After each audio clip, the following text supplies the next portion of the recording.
Hey everyone, William here, and I am here to talk to you finally about USA versus the World 2018, or I guess technically it's 2017 because that's when it was filmed, because it was filmed at the end of season 9, but they always act like it takes place, much later when it airs. I don't know. It's a little bit confusing. They don't really, pay attention to things like continuity all that much sometimes, or reality of how time works, but it is what it is, whatever. Anyway, I'm talking about USA versus the World, like I promised I would. This thing aired back in March, so we're going to get through it, and as you can see, I wore a shirt for the occasion. But, you know what? I was kind of thinking about it. I don't know if this shirt is patriotic enough, for USA versus the world. I'm gonna hold on. Let me go change to something more appropriate.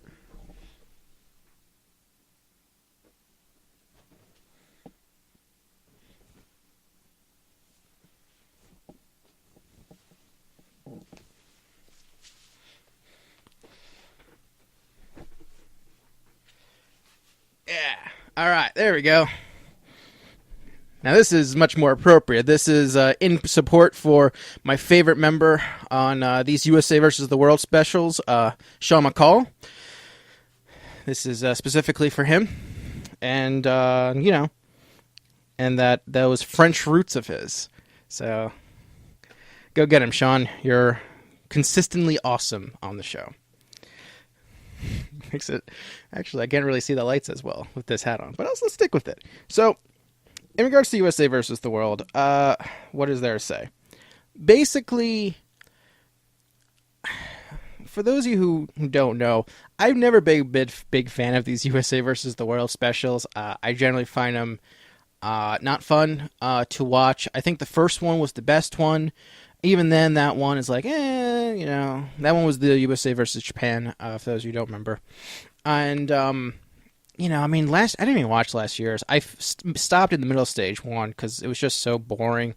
When you have Jake Murray trying to beat like a 5-minute time limit that A&W claimed was like 3 minutes that you had to beat, but like if you look on the scoreboard, it actually said like 5 and change. Anyway, these specials, they suffer. They're just boring. I think that's the best way to just put it. They're just boring for the most part. They're slow paced, and they keep changing the rules. In this one, they changed it up. They now have 4 teams now. They brought back Team Japan, and there's 4 people per team, and there really feels like there's a lack of content, for something that's 3 hours long. And USA versus the World is 3 hours long. Yet the season finale is not 3 hours long, when it really should have been, when they had so much more content they could have shown. It doesn't make sense. You could have fit this in 2 hours, and it'd be a lot better. There's 16 competitors. Half of them you only got to see them run the course once. It's a bit disappointing in that regard. The scoring system is fairer. I'll actually say this was the best USA versus the World special they've done, which isn't saying much, but having like individual points based on rankings of the heats is more fair. But it still kind of seems a little messed up, the whole heat format in general, when you consider that, like, in stage 1, Joe Morosky failed the domino pipes, but that was good enough for second place. But Kawaguchi fails the domino pipes, and that's good enough for last place. Even though they did they did about the same. Joe got more points because he was in the heat that had a overall worse result amongst the 4 competitors. And so it's I don't know what else to say. There's not a lot to say. And then you kind of have that whole problem with the lack of time limit. Like, yeah, they're competing against each other, but like you had that thing where in the first heat, Carl Fau, who was originally from Venezuela but moved to Spain, which I do question why he's not on Team Europe if he moved to Spain. He's part of Team Latin America. He went last. No one had cleared yet, so he finished with all the time in the world. He took his time, and then you had the other Latin American guy in the second heat. He cleared, but it took him like 2.5 minutes to clear. Was it Dande Marmaleo? Marmelo? I'm sorry, I'm bad with names. Just to let you know. And it's one of those things where it's like people going through these courses like at their own pace. I know some of them go fast, but it takes away a lot, I think, in general. And I gotta say, like, I remember back on the Final Stage podcast, Arson and I kind of debated on like what would be the ideal format for the show, and like I think in hindsight, I think she nailed it. Basically, what she basically suggested was what Beastmaster ended up doing, and this was before Ultimate Beastmaster existed. But like, just have everyone run the course with the normal time limit, and have their score be based upon how many obstacles they clear on that stage. So it's a cumulative score. And if you have everyone run, you can skip people, you can fast forward some people, fast forward like the not so good runs, the boring runs. And you have a lot more content to fill the 3 hours instead of doing these long, profile pieces that quite frankly I don't care about.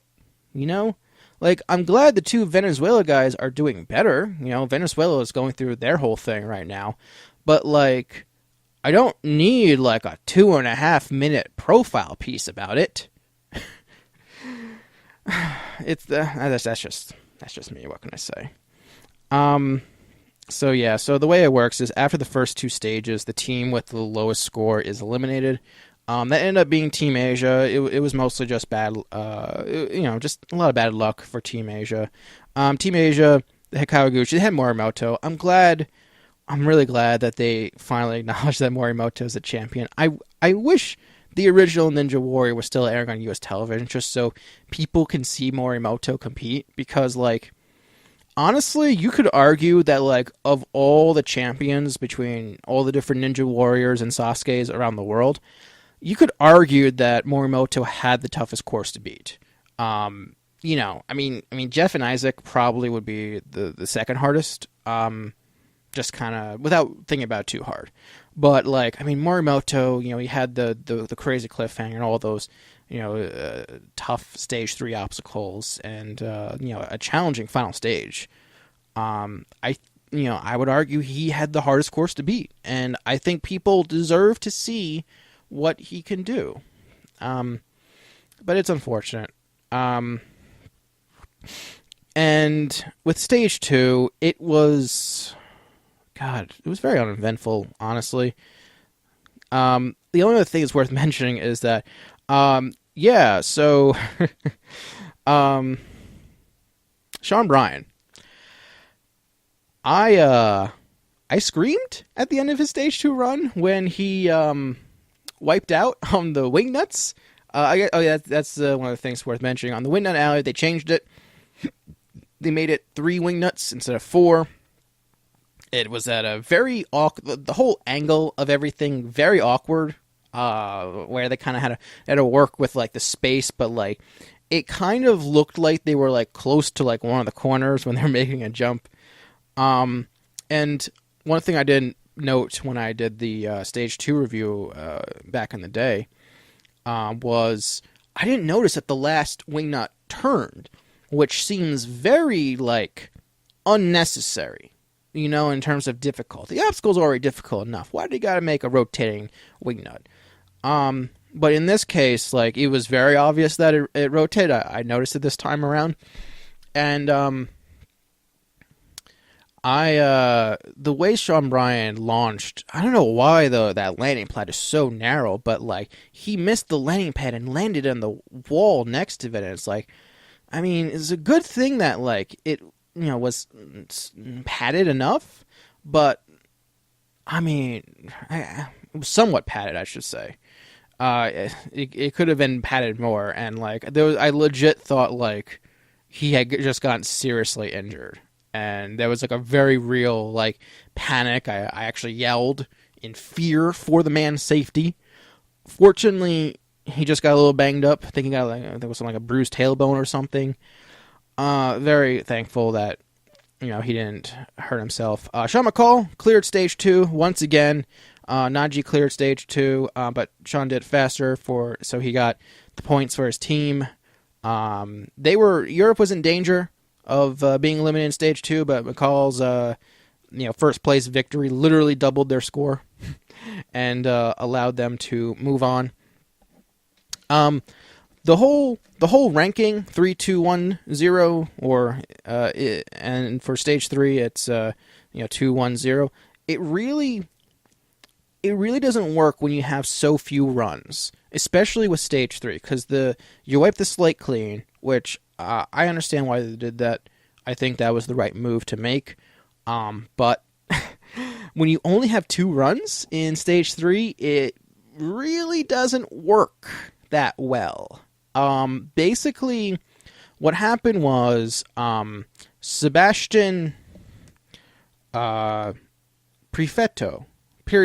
Sebastian for Team Europe, he ended up winning the first heat. He beat Drew Dreshel. He made it to the ultimate cliffhanger first, and unfortunately for... Oh, I'm sorry, Sergio. Wow, I messed up my notes. Sorry. Sergio beat Drew Dreshel. And Marco Jubles unfortunately failed the floating boards. He slipped for the dismount and failed right away. So you had the situation where Europe had 2, USA 1, Latin America had 0. And for Alexander Mars, his heat could not have been easier, because he's in a situation where he doesn't even have to win. In fact, all he has to do is beat one of the other 2 people, and Team Europe automatically moves on to the final stage. In fact, based on his run alone, unless A&W has some weird tiebreaker rule that they didn't disclose, Alexander Mars was in no danger of getting his team eliminated on his heat, because in order for Team Europe to even be a danger, he would have to take last place, and Latin America would have to take first, USA would have to take second, because then everyone would have 2 points. So even if Alexander Mars took last place, if Joe took first place for Team USA, you still have USA and Europe moving on, because Team Latin America would only have 1 point, and USA would have 3 and Europe would have 2. In the end, Europe and USA ended up both getting 3 points. I think the bigger story is kind of how underwhelming Stage 3 was when you have 5 of the 6 people all fail in the ultimate cliffhanger, and a majority of them seem to have failed the second transfer. Well, what I would consider the second transfer. The first transfer is the first 180. The third transfer is the second 180. But in between the two, when they're on the clear boards, that's the second big transfer. And what's hard to tell is that this is the first rail that they're jumping from, and the rail they're jumping to is behind them. So let's say they're on this side here. They're hanging on this side. They got to jump to a rail that's like away from them. And so many people seem to be having difficulty on that jump. And it seems like they should probably consider nerfing that for next season, because, like, I know that's where Najee failed in A&W, and I remember hearing reports that, like, most of the testers failed it, and it's like, I mean, it seems like that's a very hard transition to make, partially just because it's very awkward. So, I don't know if that's what they want. Like, if they just want to make it more difficult, then, just make the rails smaller. Your 5-centimeter rails. Make them smaller. But in the end, it came down to Europe and USA, and a winner-take-all, climb to the top. And I said this before, like, the idea that, like, the final stage is just a rope climb and that USA versus the world might be one of the reasons for it, it just annoys me, because, like, having it just a rope climb is just so lame. For me, there wasn't, like, a lot of, like, going into it, it turned into Sean Bryan for USA versus Sean McCall for Team Europe. It's weird because, like, they talked about USA talking, and Joe, it made it sound like that both Joe and Drew could have climbed the rope, even though they both did stage 3. I feel like they should have been required to either go with Najee or Sean Bryan. Because just kind of like a whole, you can only run twice. I don't think that would have been. I don't like that. That the idea that they had the opportunity to have someone run 3 of the 4 stages. But in the end, that both teams went with someone who had only ran once before, and came down to the 2 Seans. And going into it, I thought Sean McCall was going to be the easy win. He's a professional rock climber, and Sean Bryan was injured. He had like a from stage 2. It actually ended up being very close. In the end, Sean McCall finished 25.93 seconds. Sean Bryan finished with 26.79 seconds. Team Europe wins. And if they keep this format, Team Europe is probably going to win every time because Sean McCall is probably the best climber for rope of the 16 competitors. Just a guess. Maybe Morimoto can beat him. I think might be the only one off the top of my head who I can confidently say has a chance of beating Sean McCall. But like the fact that this rope is 5 feet higher than the one in ANW 7, and both of them did it faster than the 30-second time limit that they would have had they made it to the final stage, all the more cements this idea that they should just get rid of the final stage. Change it. Add something else. Add a spider climb. Add a giant salmon ladder. Add something. Just add something. I don't care. Just don't have it be just a rope, please. And that's really all I have to say about USA versus the World. It was the least offensive of the ones. I didn't find it particularly exciting most of the time. And so, but at the same time, it's like, I don't hate it. It's the best one of a bunch of specials that I don't like anyway. So, yay! Congratulations, USA versus the World Season 9 edition. Thanks for watching. See you next time.